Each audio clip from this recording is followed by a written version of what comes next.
Hello. We're going to talk about thoughts.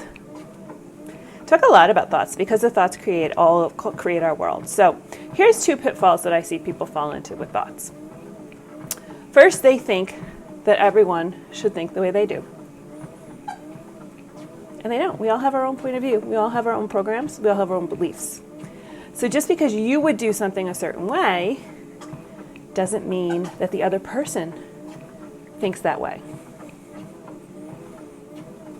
Oh, if it was me, I would have called her right away and said, I'm sorry, apologized. And she hasn't called me. So kind of judging people as with the standards that what you would have done in a similar situation.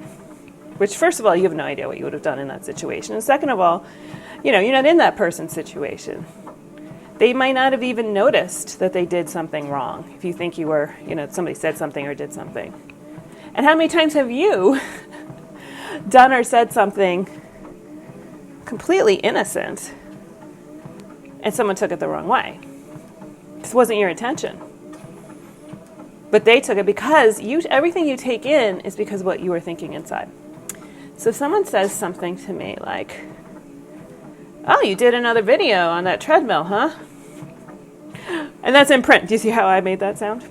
Huh? Yeah, another video on that treadmill. So I'm saying, oh, maybe I shouldn't be doing videos on treadmill. Why is she criticizing my videos on treadmill? Me doing videos on treadmill? What does she think? Is it bad?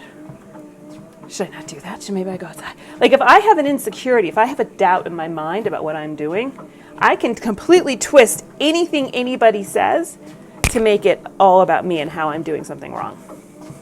How's that going to make me feel? Nope, not good. The other thing,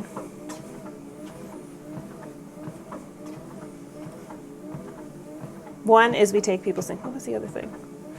Oh gosh, I'm completely blanking. What was the second thing? Okay, the second thing, a lot of the times when we have a thought that someone's doing something that we don't like, and then we have a feeling about that, and then we act about it, a lot of times our result is that we end up doing exactly what we're accusing them of doing. So imagine your thought, she's never got a kind word to say about anyone. Makes me feel, annoyed. Maybe I spin in my head. But now I'm not saying a kind word about her, right? I'm judging her. I'm accusing her of judging me. I'm judging her right back. Always. Most of the time, watch what you're doing. My husband does something ridiculous at the dinner table.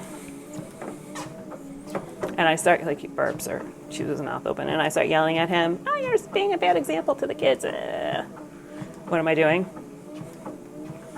I'm yelling at him at the dinner table in front of the kids. I'm setting a bad example as a wife, as a spouse. Berating my spouse in front of the kids. Setting a bad example. So I'm accusing him of being a bad example when I'm actually being the bad example. So think about these things in your life where you have a thought that someone is doing something that is annoying you. And what are they doing? Why is it? It's not annoying you. It's your thought about it that's annoying you, first of all. And then at the end, you a lot of times are doing the same thing right back. Maybe in a different fashion, but see if that. So what I want you to do with your thoughts is really just watch them. Watch the thoughts. Watch what they're doing. Watch what they bring up. Become the observer. When you become the observer, you have a lot more control. A lot less reactive. And that's what it's all about. It's all about managing, keeping control of yourself, and managing what's going on in your life, in your mind. In your mind, in your life. That's what I got for you.